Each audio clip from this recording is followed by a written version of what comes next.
અમારા સંવાદદાતા સચિન પાટીલ જોડાઈ ગયા છે વધુ અપડેટ સાથે। સચિન, જણાવશો કે અમદાવાદમાં કોંગ્રેસનું 84મું રાષ્ટ્રીય અધિવેશન મળ્યું છે, કયા કયા મુદ્દાઓને લઈને ચર્ચા?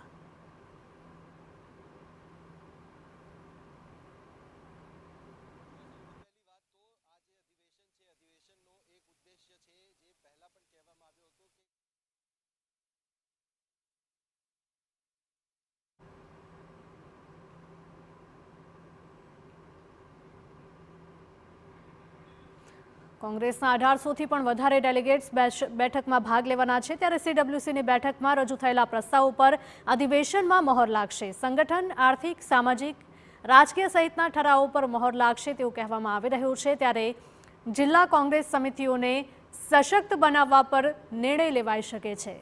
કોંગ્રેસના દિગ્ગજ નેતાઓ અને કાર્યકરો પાર્ટીના એજન્ડા પર ચર્ચા કરશે। રાહુલ ગાંધીએ ગુજરાતમાં ભાજપને હરાવવાના આપેલા પડકાર અંગે પણ મંથન કરવામાં આવશે।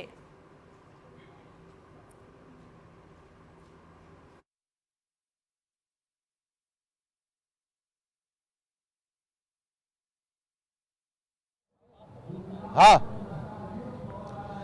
જે અધિવેશન છે એ અધિવેશન ખરેખર જે પ્રકારે કોંગ્રેસ પાર્ટીને જરૂર છે, કોંગ્રેસ પાર્ટીની જે આંતરિક માળખાને મજબૂત કરવાની જરૂર છે, આપણે જોઈ રહ્યા છીએ। અને જે પ્રમાણે રાહુલ ગાંધીએ પાછલી મુલાકાતમાં કહ્યું પણ હતું કે કોંગ્રેસ પાર્ટી જે છે એને આંતરિક રીતે મજબૂત કરવાની જરૂર છે, અને એમણે ઘણા બધા મુદ્દાઓ કહ્યા હતા અને મુદ્દાઓ પર ચર્ચા પણ થઈ છે।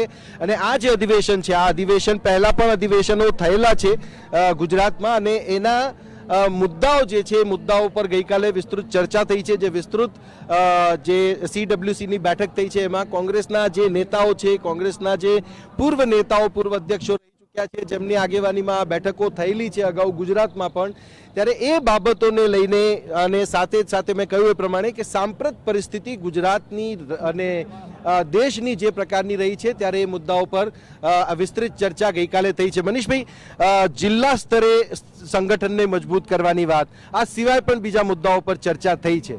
શું એ મુદ્દાઓ છે? કઈ રીતે સંગઠનને મજબૂત કરવાના દિશામાં કોંગ્રેસ હવે આગળ વધશે? જરૂર પણ છે, છેલ્લા કેટલાય વર્ષોથી કોંગ્રેસની સ્થિતિ ગુજરાતમાં મજબૂત નથી દેખાઈ। અખિલ ભારતીય રાષ્ટ્રીય કોંગ્રેસની ઐતિહાસિક અધિવેશન સાબરમતીના તટે, જ્યાં પૂજ્ય મહાત્મા ગાંધીએ અંગ્રેજો સામે જન આંદોલન કરીને સત્યના અહિંસાના માર્ગે આગળ વધ્યા, અને આપણે જોઈએ છીએ કે ગાંધીજીના નેતૃત્વમાં આ દેશ આઝાદ થયો। આજે એ વાતને લઈને કોંગ્રેસ ગુજરાતમાં ગાંધી સરદારના ગુજરાતની અંદર જ્યારે સાબરમતી તટે અમારું અધિવેશન મળવા ગયું, અમારા સન્માનીય અધ્યક્ષ આદરણીય મલ્લિકાર્જુન ખડગેજીના અધ્યક્ષસ્થાને આ અધિવેશન મળવા જઈ રહ્યું છે।